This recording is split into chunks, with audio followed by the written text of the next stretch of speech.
প্ৰতিদিন gym যোৱাৰ ফলত কি হয় ফ্ৰেণ্ডছ আজি আমি এইটো ভিডিঅ'ত আলোচনা কৰিম প্ৰতিদিন জিম যোৱাৰ ফলত কি হয়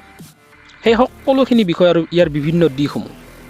লগতে কেতিয়া জিম যাব লাগে ৰাতিপুৱা নে গধূলি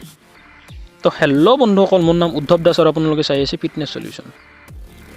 যদি আপোনালোকে জিম ডায়েট বা বডি বিল্ডিং আৰু ফিটনেছ সম্বন্ধীয় যিকোনো ভিডিঅ' চাই থাকিব বিচাৰে তেন্তে চেনেলটো এতিয়াই ছাবস্ক্ৰাইব কৰি লওক বন্ধুসকল এতিয়া দিনত সকলো ল'ৰা ছোৱালী ফিট থাকিব বিচাৰে আৰু ভাল শৰীৰ বনাব বিচাৰে সেইটোৰ বাবে প্ৰথমতে জিম যোৱা আৰম্ভ কৰে জিম ভালকৈ কৰিলে বহুতে ভাল আৰু ভালকৈ নকৰিলে বহুত ক্ষতিও হ'ব পাৰে জিম যোৱাটো বহুত লাভ আছে তো প্ৰথম প্ৰশ্নটো হ'ল জিম কোন মানুহে কৰিব লাগে ফ্ৰেণ্ডছ যদি আপোনালোকৰ শৰীৰটো কেৱল ভাল ৰাখিব বিচাৰে বেমাৰহীন ৰাখিব বিচাৰে তেন্তে আপুনি জিম কৰাৰ কোনো দৰকাৰ নাই আপুনি প্ৰতিদিন ঘৰতে ব্যায়াম কৰি সুস্থ ৰাখিব পাৰে বা সুস্থ থাকিব পাৰে কিন্তু যদি আপুনি ফিট থাকিব বিচাৰে বা মাসুল বনাব বিচাৰে তেন্তে আপুনি জিম কৰিব পাৰে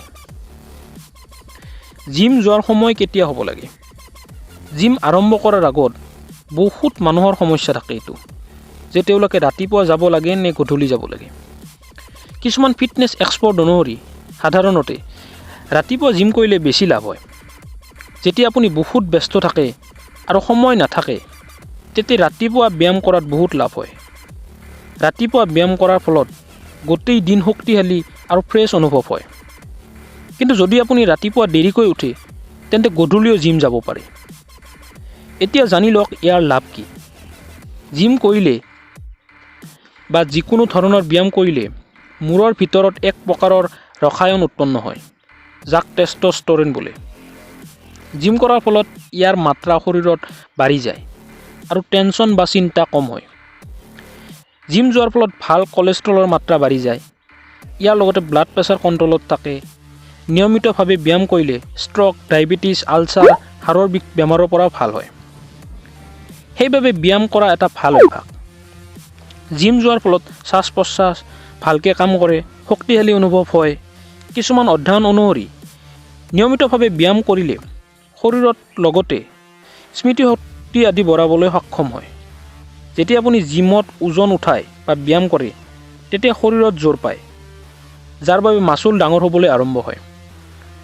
ইয়াৰ ফলত শৰীৰ দেখিবলৈ ভাল হয় বেছি ওজনো তুলিব পাৰে জিম যোৱাৰ আপুনি ওজন সামান্য থাকে যদি আপুনি বহুত ক্ষীণ তেন্তে আপোনাৰ ওজন বাঢ়িবলৈ আৰম্ভ হ'ব আৰু যদি আপুনি ওজন অধিক তেন্তে আপোনাৰ শৰীৰত চৰ্বি গলিবলৈ বা চৰ্বি কমিবলৈ আৰম্ভ হ'ব এতিয়া আলোচনা কৰিম জিম যোৱাৰ ক্ষতিবোৰ জিমৰ সকলোতকৈ ডাঙৰ ক্ষতিটো হ'ল প্ৰয়োজনতকৈ বেছি ব্যায়াম কৰা ইয়াৰ ফলত বহুত দুৰ্বল অনুভৱ হয় আৰু একোৱে লাভ নহয় প্ৰয়োজনতকৈ বেছি ওজন উঠালে ইনজৰি হোৱাৰো সম্ভাৱনা থাকে তো ফ্ৰেণ্ডছ এয়া আছিল প্ৰতিদিন জিম যোৱাৰ ফলত কি কি ভাল হয় কেতিয়া কৰিব লাগে সকলোখিনি বিষয় ভিডিঅ'টো ভাল লাগিলে নিশ্চয় লাইক কৰিব কিবা জানিব থাকিলে কমেণ্টত জনাব আৰু শ্বেয়াৰ কৰিবলৈ নাপাহৰিব ধন্যবাদ জয় আই অসম